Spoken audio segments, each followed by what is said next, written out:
જે સંસ્થાઓને આ દેશની લોકશાહીની રક્ષા કરવા માટે ચોકીદારોની જવાબદારી સોંપવા આવી છે, એ સંસ્થાઓ ધીરે ધીરે ચોકીદારમાંથી ચોર બની રહી છે એવું ઘણા સમયથી જનતા અને વિપક્ષ આક્ષેપ લગાવી રહ્યા હતા. આજે એવો ધમાકો કર્યો છે રાહુલ ગાંધીએ કે જે સાંભળીને તમારા પગ નીચેથી ધરતી ખસી જશે. તેમણે પ્રેસ કોન્ફરન્સ કરીને ચૂંટણી પંચ દ્વારા થતી ગોલમાલને સબૂતો સાથે જાહેર કરી દીધી છે. આજે બહુ જબરજસ્ત સમાચાર છે આ, અને એટલે જ બીજા બધા સમાચારને એડિટિંગના કામ છોડીને અમારે આ સમાચારનો વિડીયો તમારા સુધી મોકલવો પડ્યો છે, કારણ કે આ એક ગંભીર ઘટના છે જે તમારી સમક્ષ આવવી ખૂબ જરૂરી છે. અને શક્ય એટલા તમામ પ્રયત્નો થશે આ સમાચારને દબાવવાના, તમારાથી દૂર કરવાના. ગોદી મીડિયાની એક પણ ચેનલ પર મને નથી લાગતું કે આ સમાચાર બતાવવામાં આવશે. એટલે આપણી ફરજ છે કે આ સમાચાર તમારા સુધી લાવવામાં આવે, અને બધા જ કામ છોડીને એટલે આ વિડીયો બનાવવામાં આવી રહ્યો છે. રાહુલ ગાંધીએ આજે સબૂતો સાથે જાહેર કરી દીધું કે કેવી રીતે બીજેપી અને ચૂંટણી પંચ ભેગા મળીને ઇલેક્શનોમાં ધાંધલી કરે છે અને બીજેપી ઇલેક્શન જીતી જાય છે. અને એટલે જ તમે જોયું છે કે છેલ્લા 10 વર્ષથી જનતા અને વિપક્ષો પણ એમ જ કહી રહ્યા હતા કે ભાઈ વોટ ગમે તેને આપો, પણ જીતશે તો બીજેપી જ. અને આવું કેમ થઈ રહ્યું હતું તેની સમગ્ર ધાંધલી આજે બહાર આવી છે, અને એના ઉપર આપણે આ વિડીયો બનાવ્યો છે. અને આપણે આ વિડીયોમાં સમજાવીશું કે કેવી રીતે બહુ સરળ ભાષામાં રાહુલ ગાંધીએ કઈ રીતે આપણને બતાવ્યું કે ઇલેક્શન કમિશનમાં કયા પ્રકારની ધાંધલી થાય છે. તમે જોઈ રહ્યા છો જાગો ઇન્ડિયાની યુટ્યુબ ચેનલ, અને હું દીપેનસિંહ તમારું સ્વાગત કરું છું આપણી ચેનલમાં.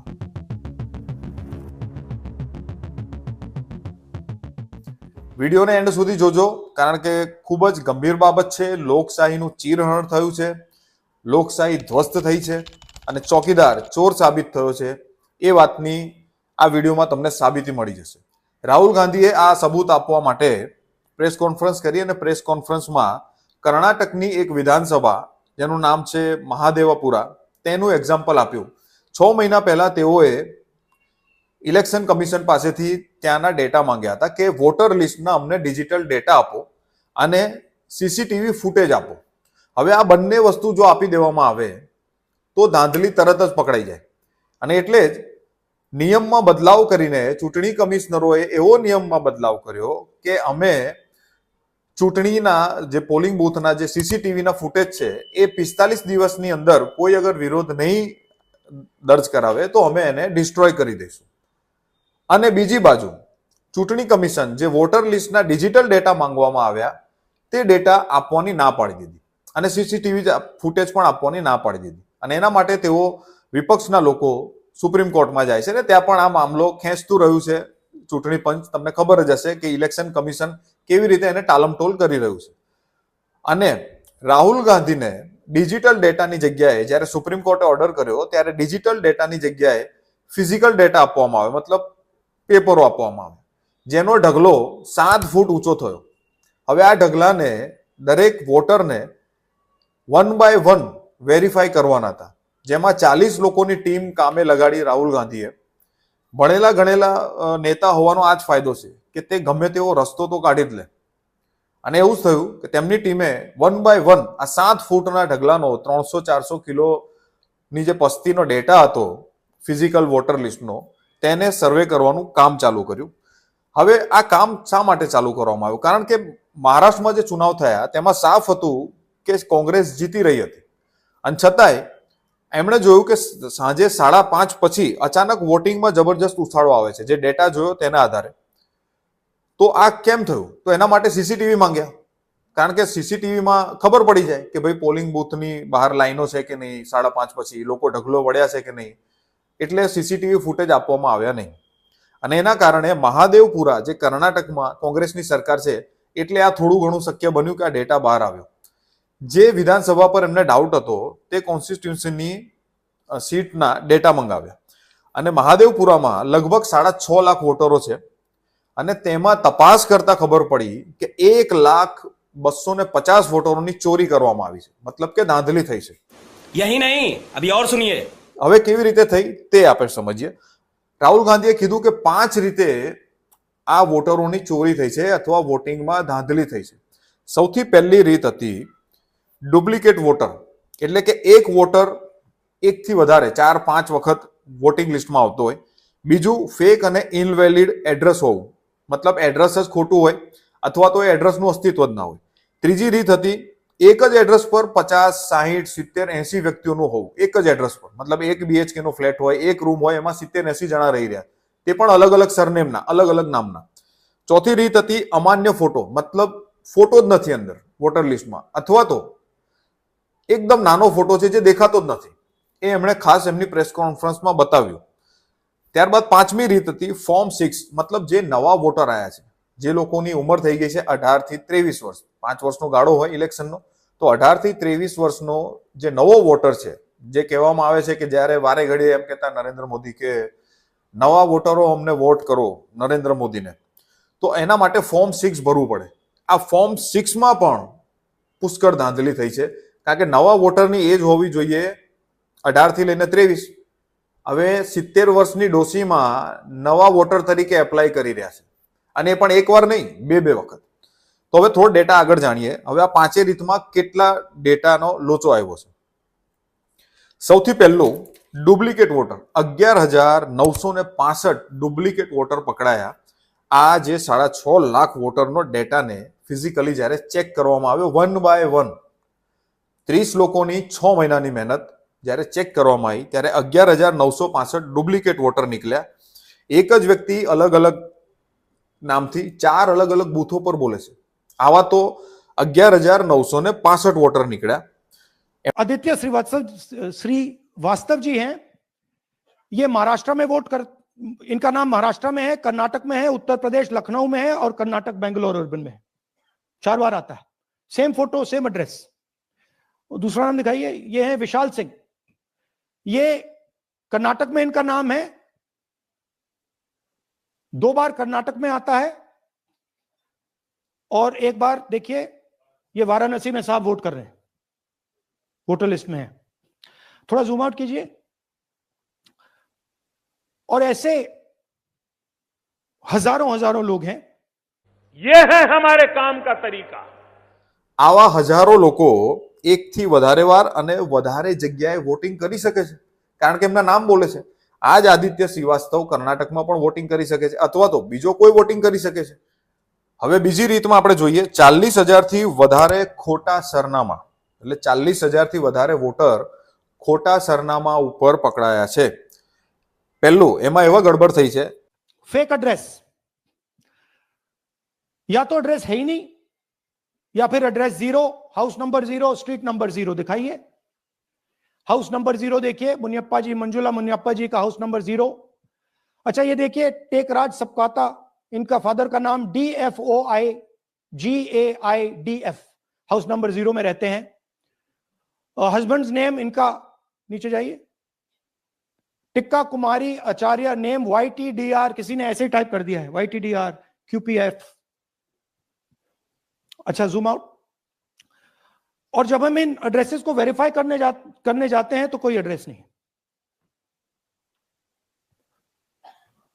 40,000 ऐसे वोटर हैं, या एड्रेस 0 है या फिर एड्रेस है ही नहीं. ऐसा मैं नहीं कहता. આ રીતના ખોટા લોકો પકડાયા છે. અને એમાં પાછું પિતાનું નામ કેવું ખબર, ABCDE IFGHI એવા આંકડા નાખેલા છે, લેટર્સ. વિચારો, પિતાના નામમાં. આવા 40,000 થી વધારે વોટર રાહુલ ગાંધીએ પકડ્યા છે અને એના સબૂત જાહેર કર્યા છે. એક જ સરનામા પર 80 વ્યક્તિઓ, कुछ भी વિચારી લો, એક જ સરનામા ઉપર 80 વ્યક્તિઓ છે સિંગલ રૂમમાં. વિચારી લો, ત્યાં જ્યારે આ ફિઝિકલી ગયા ત્યાં એમને કોઈ મળ્યું જ નહીં, આટલા કોઈ વ્યક્તિ જ નથી રહેતા. એવા 10,452 વોટર નીકળ્યા. Bulk voters in single address, single bedroom का घर है, 80 वोटर रह रहे हैं उसमें. दिखाइए, जूम इन कीजिए. अलग अलग नाम, अलग अलग परिवार. और जब हम वहां जाते हैं हमें बताया जाता है यहां पे 80 लोग नहीं रहते, यहां पे ये लोग हैं ही नहीं, कोई नहीं जानता इनको. एक और तरीका, कमर्शियल एस्टेब्लिशमेंट में लोगों के नाम डाल दो. ये एक ब्रूअरी है कर्नाटक में, 68 वोटर्स इसमें है, मगर जब हम वहां जाते हैं पूछते हैं भैया ये हैं कौन, कहां है, नो आइडिया, डोंट एग्जिस्ट. अलग अलग परिवार के हैं, एक साथ रह रहे हैं इस ब्रूअरी में, पता नहीं. शॉक गई चमेली एंड फ्रेंड्स.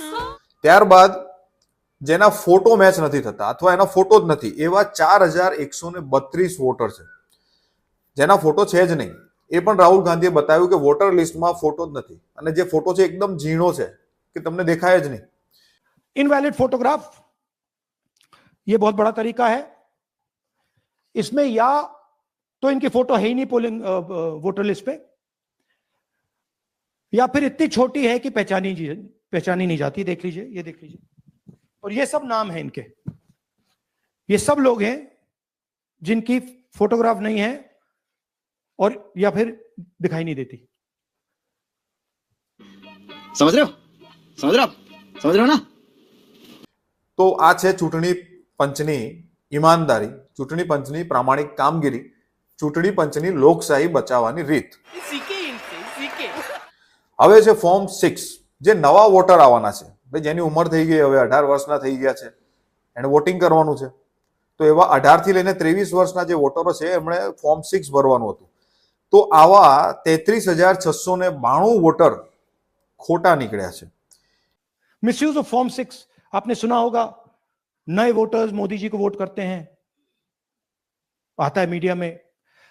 फॉर्म 6 नए वोटर्स के लिए है. मैं आपको आज नए वोटर बनाने का तरीका दिखाता हूं, कैसे मैन्युफैक्चर किए जाते हैं. ये देखिए, शकुन रानी जी हैं, 13/9/23 को ये नई वोटर, फर्स्ट टाइम वोटर बनती है. इनकी एज क्या है, दिखाओ जरा.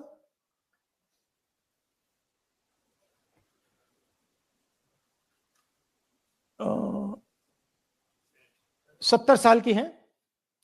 और ये देखिए कैसे किया गया है. 2 बार अप्लाई करती हैं.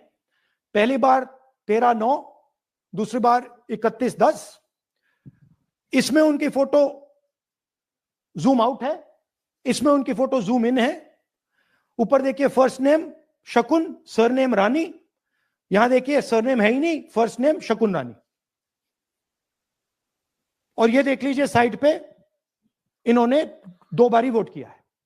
अब पता नहीं इन्होंने किया है किसी और ने किया है, बट 2 बार इस आईडी कार्ड पे 2 बार वोट लगा है. वो जो टिक है वो पोलिंग बूथ के ऑफिसर की है.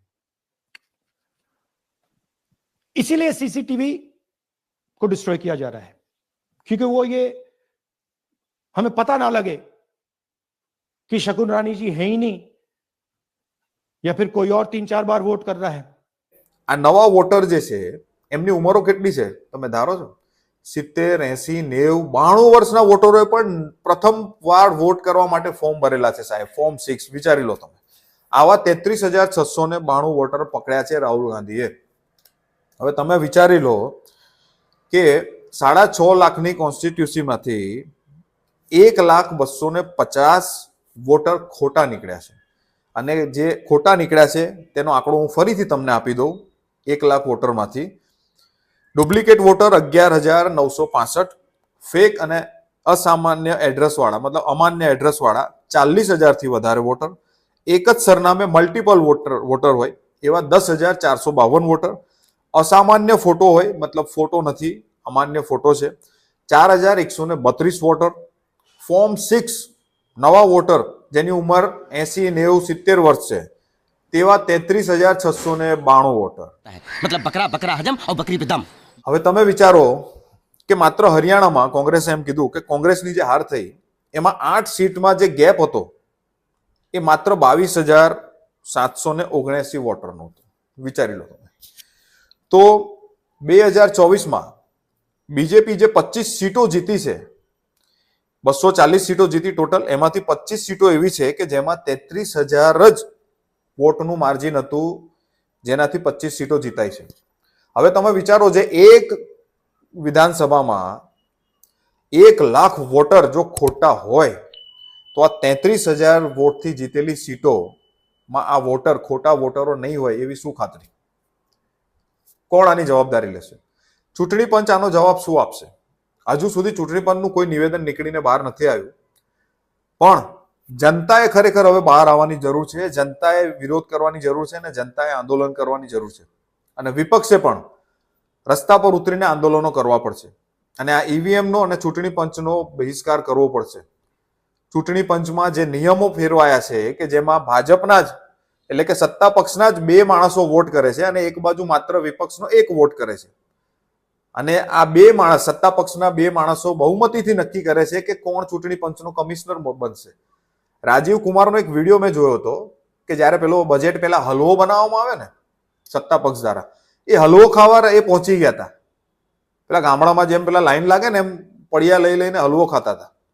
તો ચૂંટણી પંચનું સત્તા પક્ષના હલવા ખાવામાં શું ઇન્ટરેસ્ટ છે ભાઈ? અમને જરા એ કહેશો.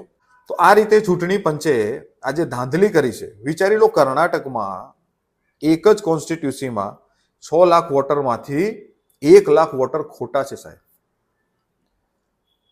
બિહારની અંદર પણ તમે જોયું જે સરની કામગીરી થઈ, એ સરની કામગીરીમાં ચૂંટણી પંચ કેવી રીતે કામગીરી કરે છે, કેવી પ્રામાણિકતાથી, એ તમે જોયું હશે. અજીત અંજુમ નામના આપણા સિનિયર પત્રકારે ભાંડો ફોડી નાખ્યો, જેમાં બીએલઓ પોતે ઘરે બેઠો બેઠો બધાના ફોર્મ ભરે છે, સાઇન કરે છે ખોટી, ને ખોટી રીતે એપ્રુવ કરે છે, અપલોડ કરે છે. આ છે ચૂંટણી પંચની વાસ્તવિકતા, આ છે ચૂંટણી પંચની ધાંધલી. जनता को आप मूर्ख समझना बंद कर दीजिए. આનો સાફ મતલબ થાય છે કે 2024 નું ઇલેક્શન જે જીતવામાં આવ્યું છે બીજેપી દ્વારા, જે એમને 240 સીટો મળી છે, તો શું 240 સીટોમાંથી મોટા ભાગની સીટો આ જ રીતે જીતવામાં આવી છે? કે શું બીજેપી સાથે મળીને ચૂંટણી પંચ બીજેપીને ઇલેક્શન જીતવા માટે મદદ કરે છે? શું ચૂંટણી પંચ બીજેપી સાથે મળીને જે ધાંધલી કરી છે, જે ચોરી થઈ છે, તેને છુપાવવાના પ્રયત્નો કરી રહી છે? શા માટે સીસીટીવીના ફૂટેજ ચૂંટણી પંચ નથી આપી રહ્યું? શા માટે ચૂંટણી પંચે એવો નિયમ બનાવી દીધો કે 45 દિવસમાં સીસીટીવીના ફૂટેજ ડિસ્ટ્રોય કરી દેવામાં આવશે? તો આ બધા જ પ્રશ્નોના જવાબ શું ચૂંટણી પંચ આપશે? શું સરકાર આપશે? શું મોદીજી આ પ્રશ્નોના જવાબ આપશે? नहीं. તમારું શું માનવું છે આ દરેક પ્રશ્નો વિશે અમને કોમેન્ટ કરીને જરૂર જણાવજો, કારણ કે આજનો દિવસ લોકશાહી માટે કાળો દિવસ બનીને બહાર નીકળ્યો છે. લોકશાહી પર કાળો ધબ્બો લાગ્યો છે અને આ ધબ્બો લગાવનાર છે ચૂંટણી પંચ. આ ધબ્બો લગાવનાર છે કેન્દ્ર સરકાર, કે જેના અંડરમાં આ ચૂંટણી પંચ કામ કરી રહ્યું છે.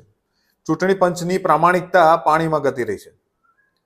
તો પ્લીઝ કોમેન્ટ કરજો અને આ વિડીયોને શક્ય તેટલો ફેલાવવાની કોશિશ કરજો. પ્લીઝ, હું તમને સૌને રિક્વેસ્ટ કરું છું, ગુજરાતના નાગરિકોને, કે દેશને જ્યારે સ્વતંત્રતા અપાવવામાં ગુજરાતીઓનો આટલો મોટો ફાળો રહ્યો છે, તો આ જ ગુજરાતીઓને હું રિક્વેસ્ટ કરું છું કે પ્લીઝ આ જે ધાંધલી બહાર આવી છે, આ દેશને અમીરો અને આ ભ્રષ્ટાચારી નેતાઓના ચુંગલમાંથી, ગુલામીમાંથી છોડાવવા માટે થોડીક મહેનત કરો. આ વિડીયોને એટલો શેર કરો કે લોકો સુધી આ ધાંધલી પહોંચવી જોઈએ. ફરી મળીશું ચૂંટણી પંચે શું સ્ટેટમેન્ટ આપ્યું એની સાથે. ત્યાં સુધી જાગતા રહેજો, જગાડતા રહેજો, કારણ કે હવે ચોકીદાર ચોર સાબિત થઈ ગયો છે. જય હિન્દ.